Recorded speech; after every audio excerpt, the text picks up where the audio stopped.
প্রিয় শিক্ষার্থী বন্ধুরা, দেখো আজকে আমরা বাম স্তম্ভের সঙ্গে ডান স্তম্ভের সামঞ্জস্য বিধান করো এই প্রশ্নটি করবে। এটা হচ্ছে প্রান্তিক পাবলিকেশন বই থেকে নেওয়া হয়েছে।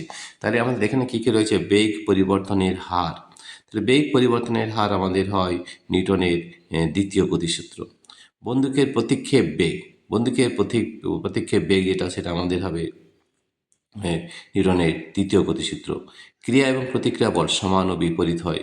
বলের পরিমাপ, বলের কম বলে লাঠি দিয়ে আঘাত করে ধুলো ঝাড়া, এটা হচ্ছে স্থিতিজাড্য।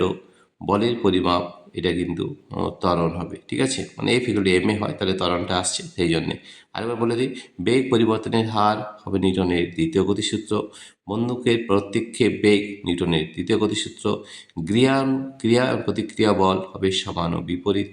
বলের পরিমাপ হবে ত্বরণ এবং কম্বলে লাঠি দিয়ে আঘাত করে ধুলো ঝাড়া, সেটা হবে স্থিতিজাড্য। ঠিক আছে প্রিয় শিক্ষার্থী বন্ধুরা, তোমাদের যদি এই ভিডিওটি ভালো লেগে থাকে তাহলে প্লিজ সাবস্ক্রাইব, লাইক ও শেয়ার করবে। Thank you everybody for watching this video.